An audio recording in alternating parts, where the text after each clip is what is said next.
If you're a person who's ever wanted to improve yourself, at some point you've probably tried to change or make a habit from sheer willpower and determination alone.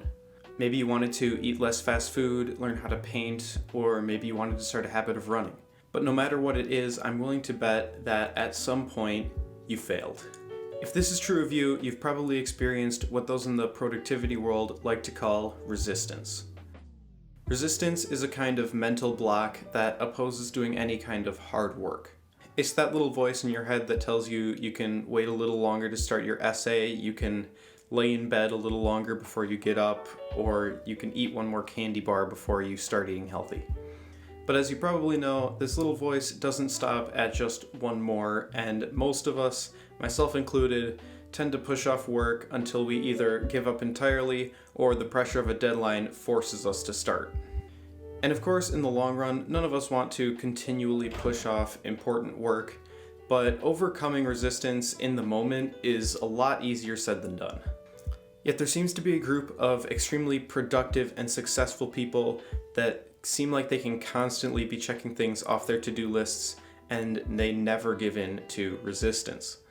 And the one secret to success that they all seem to talk about, and it takes discipline. Self-discipline. Self-discipline. is self-discipline. You probably already have a pretty good understanding of what self-discipline is, but to put it simply, self-discipline is the ability to do work even when you don't want to. So it's no wonder that people who are so successful have very high levels of self-discipline. If you're able to consistently work on your goals even when you don't feel motivated to do so, you're obviously going to experience some level of success. And I would go as far as to say that self-discipline isn't just a great skill to have, but I would say it's completely necessary for anyone who's looking to improve themselves. But that mental resistance can be so strong, it can seem almost impossible to develop a high level of self-discipline.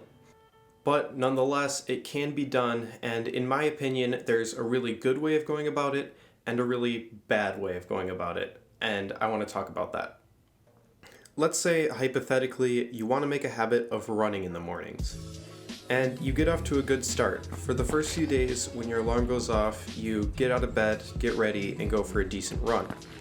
But after a few days, your initial enthusiasm wears off and it becomes harder and harder to get out of bed in the morning, until eventually the day comes when you turn off your alarm and you sleep in. After that point, you might manage to get up and run a few more times, but ultimately you fail to make the habit stick. And you hate yourself for it. You think to yourself, if only I tried harder, if only I had more self-discipline, then I would be productive, then I would be happy.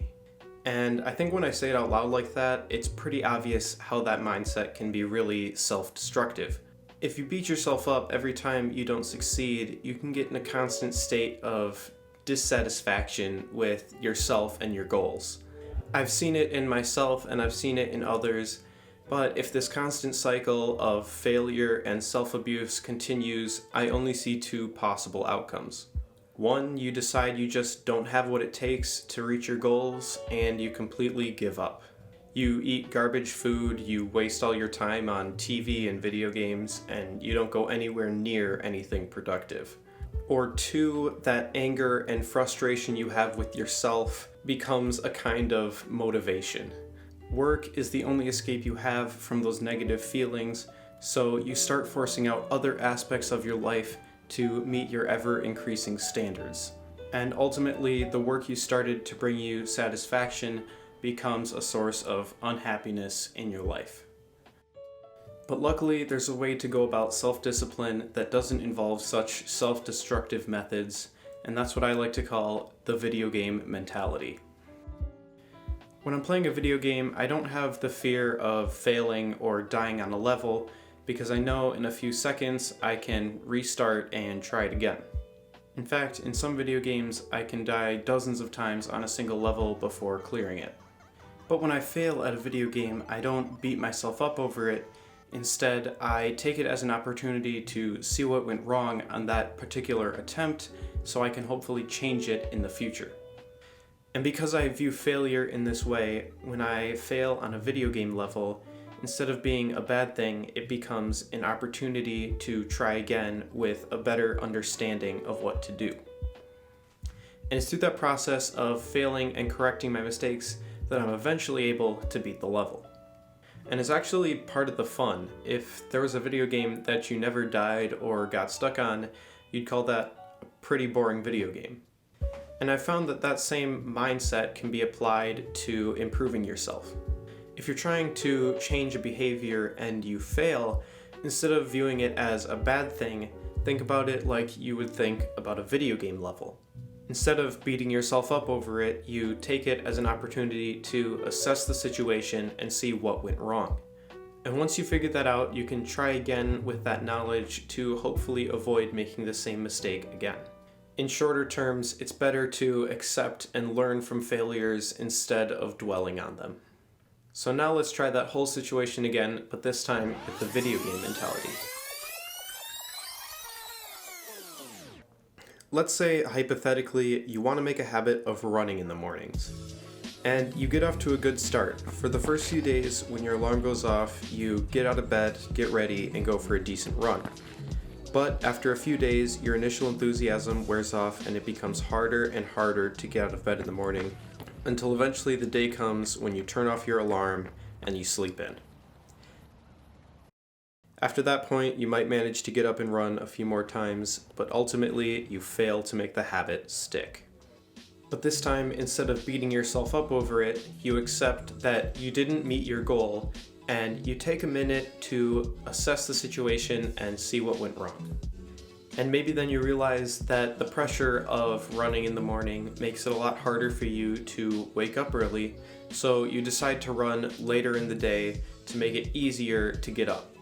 And that's just an example, but you might have to repeat that process a few or several times before you're able to make that habit stick. And much like a video game, that process of failing and learning from your mistakes becomes part of the fun. And if you ever need ideas for new ways of going about your goals, Matt Diavella and Thomas Frank already have tons of great videos about that. Then once you've started your first habit, you can start another and another after that. And slowly, over time, you'll be able to build that lifestyle that better aligns with your goals and values. Then when your friends ask you how you got so disciplined, you can tell them to go subscribe to Lucas Falcavage and like all his videos and share them with all their friends. To wrap this video up, I want to say that the video game mentality is by no means a new idea. Accepting and learning from failure is a fundamental part of success, and successful people have understood that for centuries. Winston Churchill summarized that whole idea when he famously said, "Success consists of going from failure to failure without loss of enthusiasm." This whole video game mentality is just my way of understanding that concept, and hopefully it has helped you as well. Thank you everyone so much for watching. I hope this way of thinking about failure has helped you in some way. If you enjoyed this video, leave a like. If you want to see me again, feel free to subscribe. And with that, I'll see you in another video. Have a good day.